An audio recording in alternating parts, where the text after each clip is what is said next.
हमारे भीतर अगर कोई बात है और हमने उसमें शिव का स्मरण कर लिया है, हमने शंकर का अनुमोदन कर लिया है, हमने शिव को याद कर लिया है, तो ये पक्का है कि वो गण हमें ले जाकर शिव तक मिला देते हैं, हमारे शंकर से हमारे बातों को कह देते हैं। वो गण हमारे मन की बात शिव तक पहुंचा देते हैं। आपको एक बात कही थी कि कई लोगों ने कहा कि गुरुजी कहते हैं कि शिव मंदिर की चौखट पर जाकर प्रणाम करो। कई लोगों को वर्णन भी कई बार आप लोगों से कहा भी कि जब जीवन में अगर तकलीफ है, कष्ट है, तो अगर ज्यादा तकलीफ है, बहुत कष्ट है, बहुत तकलीफें आ ही रही हैं, जा ही नहीं रही, तो प्रयास करो ना, एक दीप बेलपत्री के पेड़ के नीचे लगाना और एक दीप पीपल के पेड़ के नीचे लगाना और एक दीप आंवले के वृक्ष के नीचे लगाना।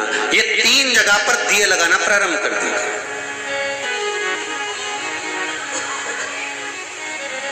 और तीनों जगह दीप लगाते समय भाव प्रकट करते रहिए। श्री शिवाय नमस्तुभ्यं, श्री शिवाय नमस्तुभ्यं, श्री शिवाय नमस्तुभ्यं।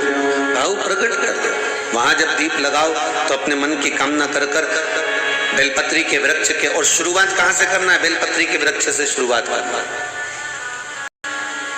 घी का दीप लगाइए, घृत का, और घी का दीप लगाकर बेलपत्री के वृक्ष की छांव में बैठकर, बेलपत्री के वृक्ष की छाया।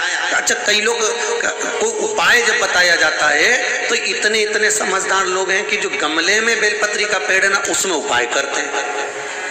अब बोला क्या गया था आपको? जितने भी उपाय बोले गए तो उसमें क्या बोला गया कि बेलपत्री के वृक्ष के नीचे करना।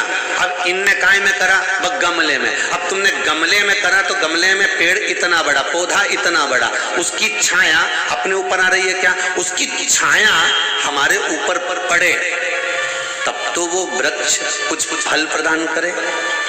अब तुम धूप में बैठे हो और धूप में अगर कोई छाता तुम्हारे पास में होगा तो तुम उसकी छाया में रहोगे। अब उसी तरह जैसे छाते की छाया में चलोगे तो पानी नहीं लगेगा, धूप नहीं लगेगी, कभी हवा भी चल गई, छाता साइड में कर लिया, हवा भी नहीं लगेगी। उसी तरह कई उपाय लोग करते जरूर हैं। उनसे कहा कि आपको बेलपत्री के पेड़ के नीचे ये चढ़ाना है या बेलपत्री के पेड़ के नीचे ये करना है, तो उन्होंने सोचा अपन तो एक काम करो, 50 रुपए का बेलपत्री का पौधा अपने घर पे ले चलो, वहीं गमले में लगा लेंगे, वहीं पूजन करते रहेंगे और वहीं पे सारे उपाय करते रहेंगे। अब महाराज चिल्ला चिल्ला के कह रहा है सियोर वाला की बेलपत्री के पेड़ के नीचे करो, तो पेड़ के नीचे का मतलब है कि वृक्ष की छांव हमारे ऊपर होना चाहिए।